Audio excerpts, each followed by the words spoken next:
When I was 8 years old, I was diagnosed with epilepsy. Now, epilepsy simplified means that there is just too much electricity in one system, resulting in seizures. At my worst, I had seizures every day, at school and at home. And some nights my parents had to wake up every 15 minutes to make sure I didn't choke. During those seizures, I could not speak, I could not see, I could not do anything. I felt like this. I felt helpless. Fast forward to when I was 14 years old, I injured my back very seriously. And nobody believed that a 14-year-old was in so much pain. Some days I couldn't walk, others I could maybe sit for 15 minutes at a time. And I was forced to go see a psychiatrist. And I remember sitting in front of her and the pity in her eyes when she asked me, "How are you doing?" And I felt like this again, helpless. It took nearly 2 years of battle from my parents and myself that somebody really believed that I was indeed in pain. For a very long time, I felt like this. And you know how this feels. Each and every one of you knows how this feels like. Yet none of us want to feel that way. You also know how this feels like. This is the feeling when a random child smiles at you at the grocery store, or when your dog comes to greet you when you come home. And this is also the feeling when you help a grandmother across the road and she thanks you. How could we get more of this into our lives instead of the feelings of loneliness, regret, sadness, and helplessness? The secret might be to turn our gaze from ourselves to others. Recent studies have shown that helping others might have an even bigger impact on ourselves than we think. There was a study conducted at Oxford University which looked at data from 46,000 employees. They looked at different ways that employees and their workplace were trying to improve the mental health and well-being. They used meditation apps, smartwatches, sleep events, coaching, volunteering. The study found out that many of these, or most of these intervention methods had very little or even negative impact on an employee's mental health and well-being. The only intervention method that suggested positive impact was volunteering. Volunteering was the only intervention method where the focus was not in me. When we go out to give out food for people in need, or we just help out our neighbor, it affects we. It affects us as a community and as people. This small shift in focus is very significant. What if instead of considering taking, I would focus on giving? The same results were found out in a study related to blue zones. Now, blue zones are areas in the world where population tends to live longer than average, often close or over 100 years old. They found out 3 key pillars on how to live a long, healthy, and happy life. First one was to eat a mostly whole food, plant-based diet. Second was to exercise daily, moderately, like walking, gardening, or in Okinawa, Japan, gait ball. And the third one was to have a sense of purpose in your community. If we again look at the focus on these 3 key pillars, we can see I need to eat healthy, I need to exercise, and we need to do good together. Even if you don't live in these blue zones, you can still reap the benefits that helping others has on ourselves.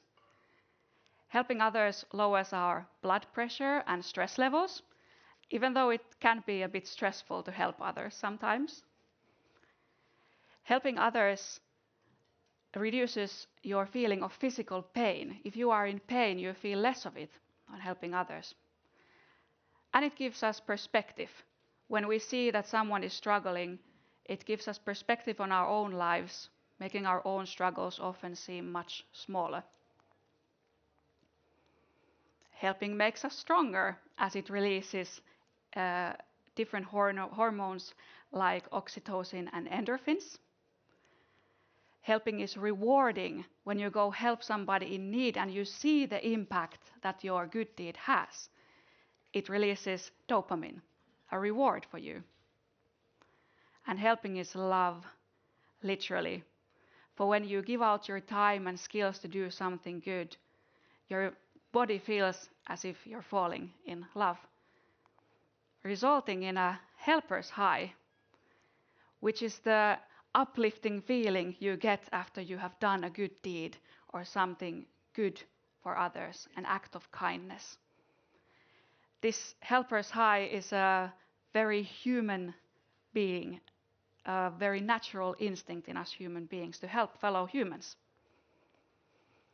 So helping others is one of our core needs as human beings.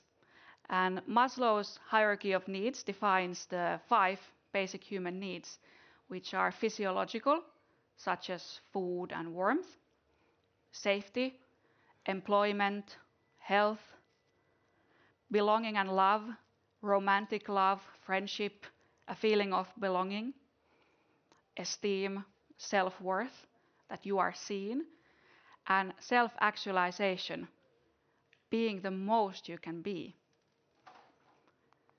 Helping others affects 4 out of our 5 basic human needs.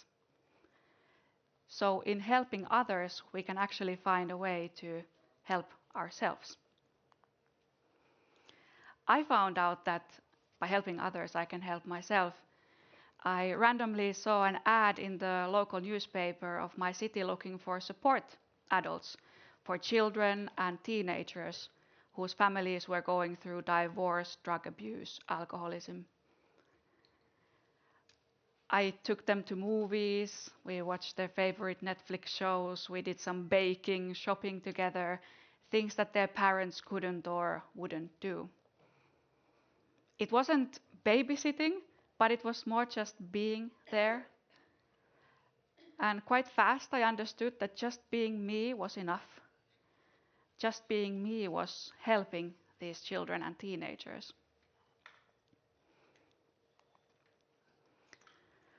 But while helping these families, I found myself here again.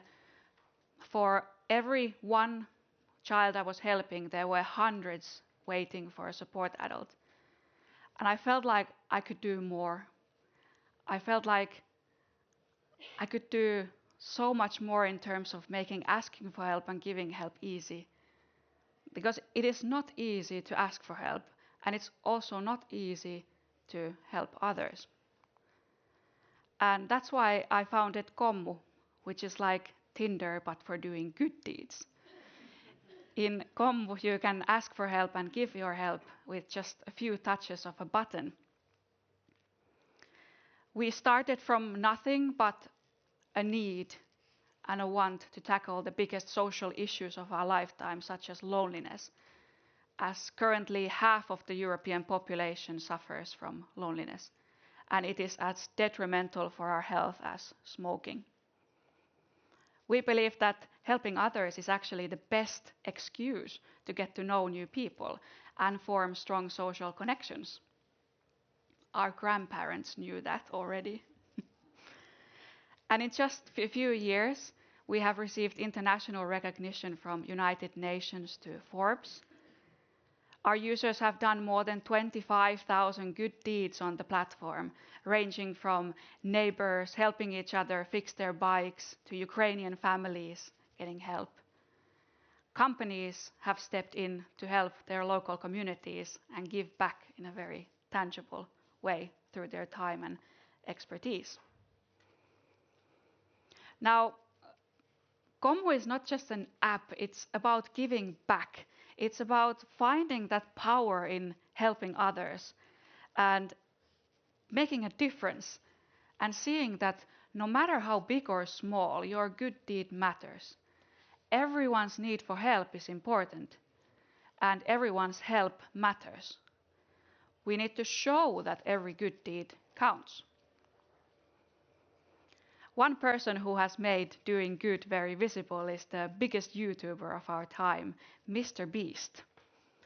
Mr. Beast, or James Donaldson, he has more than 330 million subscribers on YouTube currently. And he started his career doing silly videos and pranks. But what really kick-started his career was doing good, where he gave out money or food or went to do good deeds for people, and he put them on the internet. Today, he's helping hundreds of thousands of people through philanthropy and inspiring hundreds of millions of people to do good. My wish is that through Commu, everyone can be the Mr. Beast of their own lives. You don't necessarily need hundreds of millions of followers to do good. You can really make a difference one good deed at a time. Everyone's help is important, no matter big or small. So instead of falling into helplessness or waiting for someone else to do something, you can do it. You can help. And by helping others, you just might find that you are actually helping yourself. Thank you.